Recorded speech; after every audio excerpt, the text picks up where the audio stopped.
பாண்டாரு அண்ணன்மாரு தம்பிமாரு அக்காமாரு பாட்டிமாரு தாத்தாமாரு மாமன்மாரு பாருங்க அத்தைமாரு எல்லாரும் வாங்க. அவர் சொல்லுறதை கேளுங்க. யார் சொல்றதை கேட்கணும்? ஆண்டவராகிய இயேசு கிறிஸ்துவை பற்றி இந்த பகுதியில் நாங்கள் சொல்ல வந்திருக்கிறோம். அவரை பற்றி சொல்வதற்கு அவர் என்னப்பா அப்படி செய்தார் நீங்க ஒருவேளை கேட்கலாம். ஆண்டவராகிய இயேசு கிறிஸ்து என் வாழ்க்கையில செய்த அற்புதங்கள் அதிசயங்களை ஏராளம். அப்படின்னாப்பா அற்புதம், அப்படின்னாப்பா அதிசயம். ஆமாங்க, அற்புதம் செய்தவர், அதிசயம் செய்தவர் அவர் தான் ஆண்டவராகிய இயேசு கிறிஸ்து. அவர் சொல்லுகின்ற ஒரே ஒரு வார்த்தை, வருத்தப்பட்டு பாரம் சுமக்கிறவர்களே எல்லோரும் என்னிடத்திலே வாருங்கள், நான் உங்களுக்கு இளைப்பாறுதல் தருவேன்.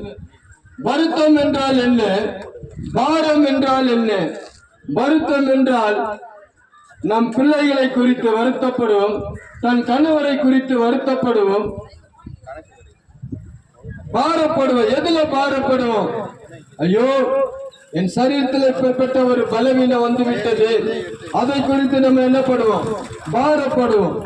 ஆனா பாருங்க, ஆண்டவராகிய இயேசு கிறிஸ்து சொல்றார், வருத்தப்பட்டு பாரம் சுமக்கிறவர்களே, வருத்தப்பட்டு பாரம் சுமக்கிறவர்களே நீங்கள் எல்லோரும் என்னிடத்தில் வாருங்கள், நான் உங்களுக்கு இளைப்பாறுதல் தருவேன். அப்பேற்பட்ட பாரத்திலிருந்து விடுதலை கொடுத்தவர் தான் என் ஆண்டவராகிய இயேசு கிறிஸ்து. வியாதியிலே